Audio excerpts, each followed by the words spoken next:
Nesse momento, é muito importante que a gente tenha noção de que a célula-ovo, ela não é a mesma para todos os animais, né? Existem diferentes células-ovo com diferentes características e a gente precisa entender quais são essas diferentes células-ovo para depois utilizar para fazer sistemática e classificação. Eu trouxe aqui os 4 tipos principais de célula-ovo que a gente encontra nos animais.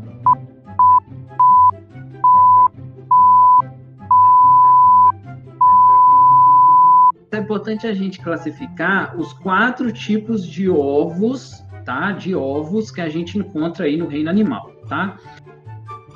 Como que eu classifico isso, né? Então, você vai classificar o ovo pela presença de uma substância dentro dele, que é uma substância que dá nutrição para o embrião, que ela é chamada de vitelo.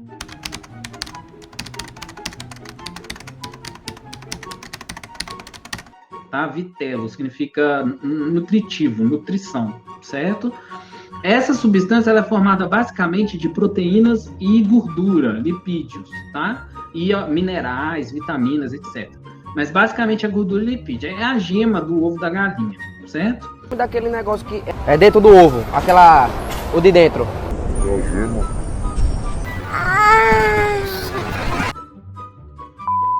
E esse vitelo, ele pode estar presente de 2 formas diferentes. Ele pode ser pouco, né, pouco vitelo, ou ele pode ser muito vitelo, tá? Você pode encontrar pouquinho vitelo ou muito vitelo.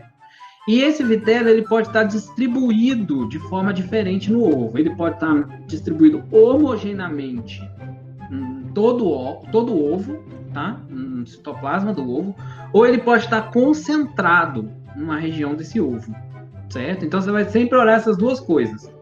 Quanto de vitelo eu tenho e como que esse vitelo está distribuído.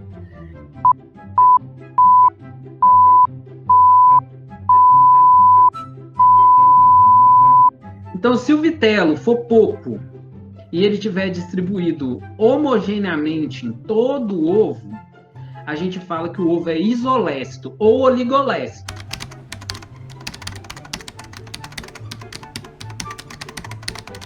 Qual a diferença? Oligo significa pouco. Então, um ovo oligolécito é um ovo que tem pouco vitelo. E iso significa igual. Então, significa que o vitelo está distribuído igualmente na célula ovo.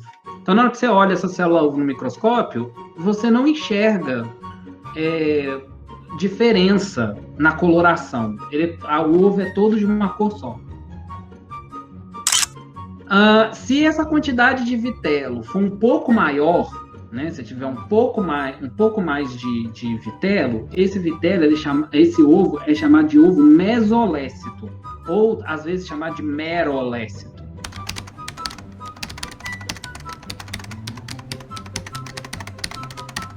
Mesolécito, meso significa metade, né, meio, né, um pouco mais, né, uma quantidade um pouco mais intermediária. Então, é um ovo que tem um pouco mais de vitelo do que o ovo isolécito, né? O ovo oligolécito. Então, ele é chamado de mesolécito, mais ou menos uma quantidade boa de vitelo. Só que esse vitelo, por ele ser mais pesado do que o citoplasma, quando ele está com uma quantidade um pouco maior, ele tende a se decantar. E aí o ovo fica com uma quantidade maior de vitelo embaixo e uma quantidade menor de vitelo em cima. Quando isso acontece, se você olha esse ovo no microscópio, você vai ver que ele tem diferença, uma fase mais clara e uma fase mais escura. A fase mais clara é onde tem pouco vitelo, e a mais escura onde tem mais vitelo, ou amarelada, né? E esse ovo é chamado, então, de heterolécito. Hétero significa diferente, né? Então, diferentes fases. Quando isso acontece, a gente diz que o ovo ele tem 2 regiões, né? 2 polos. O polo onde você vai encontrar o núcleo, porque o núcleo é empurrado pelo vitelo. Então, vai para baixo e empurra o núcleo para cima. O núcleo é o citoplasma, né? Quando o vitelo fica concentrado embaixo e o citoplasma e o núcleo ficam concentrados em cima, a gente chama esse polo de cima de polo animal, ou polo reprodutivo. E o polo de baixo a gente chama de polo vegetal, ou polo vegetativo, certo? Então, polo animal, polo reprodutivo, polo vegetal, polo vegetativo. Se o ovo tiver muito vitelo, mas é muito mesmo, tá? É muita raça de vitelo. Então, o vitelo forma quase que todo o volume do ovo. E ele fica super concentrado nessa região, que vai desde o topinho do ovo até embaixo, criando essa grande massa, que vocês estão vendo aqui, ó, essa grande massa de vitelo. O citoplasma e o núcleo vai ficar preso, né, ou retido no topo do ovo, na parte de cima, né, como se fosse uma plaquinha apertadinha de citoplasma com núcleo. O resto tudo é vitelo. Esse tipo de ovo, ele é chamado de ovo megalécito. Mega, é claro, não precisa nem de eu falar, né? Mega significa muito pra caramba. Então é muito vitelo. E ele é chamado de telolécito.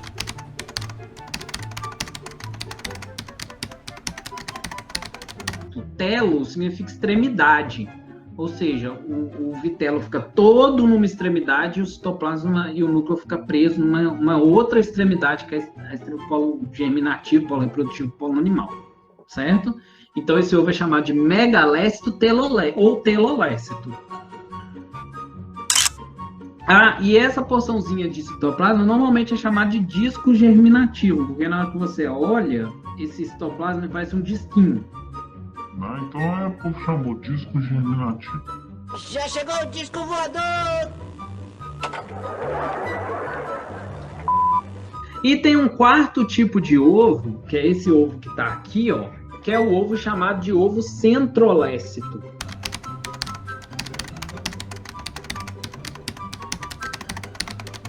Por que ele é chamado de centrolécito? Né? O aluno esperto já entende que centro significa meio. E lécito, vitelo. Então, o vitelo fica concentrado no meio. Não é que o vitelo fica necessariamente no meio, tá? O que acontece é assim, você tem lá no meio do ovo, você tem o núcleo. Em volta do núcleo, você tem uma esfera de vitelo, certo? Como se fosse uma capa de vitelo envolvendo o núcleo. E para mais externamente a essa capa de vitelo, bem embaixo da membrana plasmática, você tem uma outra camada de citoplasma. Tá? Então é igual aqueles ovo da Páscoa recheado, ovo de colher, né? Você tem o bombonzinho no meio, o chocolate escuro em volta, o chocolate branco e depois a casca, né? Então fica mais ou menos assim. Ok? É facinho, né?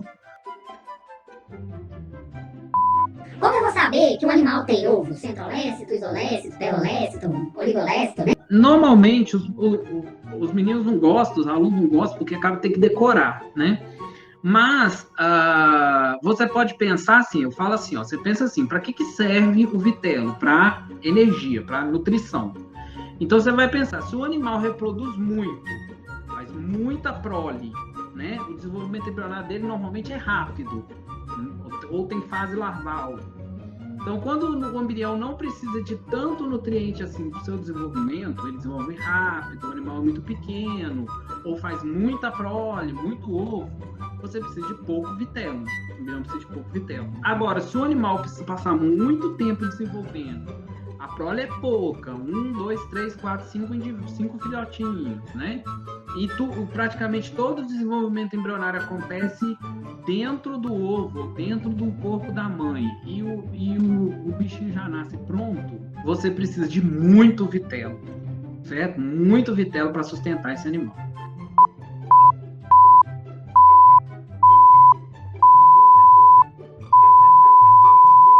Então, a gente pode utilizar mais ou menos essa regra para distribuir os animais aqui no tipo de ovo, né? Então, assim, normalmente, o ovo dos animais invertebrados é do tipo isolécito ou oligolécito, porque esses animais são muito pequenos e desenvolvem rápido, ou tem fase larval, né? Então, o desenvolvimento continua acontecendo depois que o bicho nasce.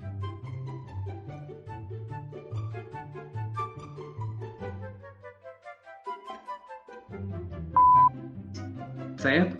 Então, normalmente, animais invertebrados têm ovo isolécito, mas existem exceções, né? Por exemplo, existem alguns vermes que têm o desenvolvimento embrionário mais demorado, ou os vermes que ocuparam o ambiente terrestre. Então, quais são os invertebrados que têm desenvolvimento embrionário mais demorado?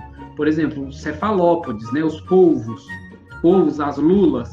Então, eles precisam de um pouco mais de vitelo. Então, normalmente, eles têm o ovo do tipo heterolécito. E animais terrestres, como, por exemplo, caramujos, minhocas, eles também precisam de um pouco mais de vitelo, porque eles não podem ter larva na água, porque não tem água, né? Eles vivem na terra. Então, eles também têm o ovo mais puxado com o ovo heterolécito.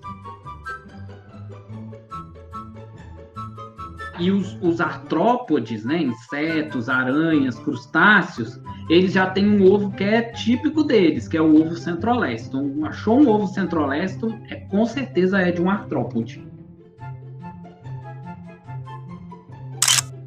Tá? Então, é um invertebrado que também tem um ovo que não é um ovo oligolécito. Agora, quem precisa de muito vitelo para desenvolvimento embrionário são os vertebrados, né? Principalmente os amniota, que tem seu desenvolvimento na terra, né? Todo dentro do ovo. Então, aves, répteis, né? Alguns peixes, como por exemplo tubarões, eles têm o ovo mais puxado para um ovo telolécito ou um ovo megalécito, que não chega a ser telolécito, não tem tanto vitelo assim, mas tem bastante, tá? Então é mais puxado para esse ovo aqui, certo? Então, aves, répteis, peixes cartilaginosos, etc.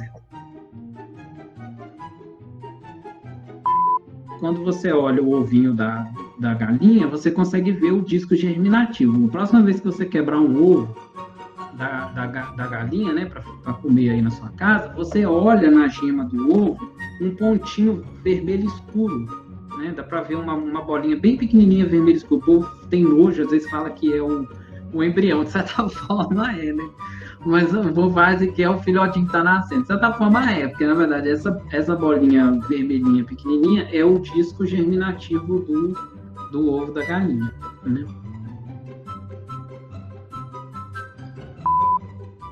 Agora, anfíbios e peixes que têm uma fase larval, né, girino, o peixe tem o alevino, não precisa de tanto vitelo assim, apesar de ser vertebrado.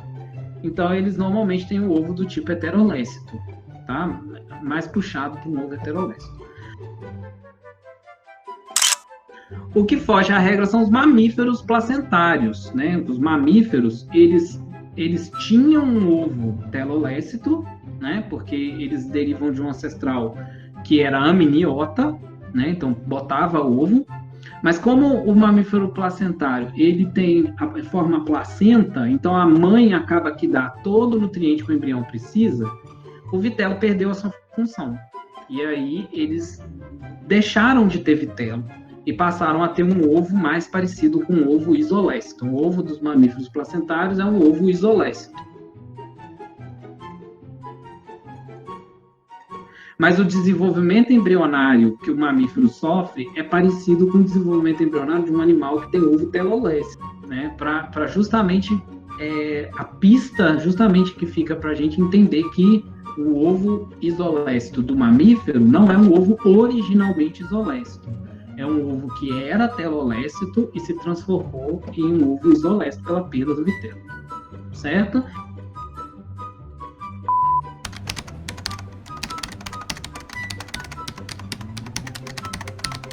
Leve em consideração os tipos de ovo, mas não é a melhor característica, tá? Não é a melhor, mas você pode utilizar também, tá? Dependendo do que você está comparando, certo?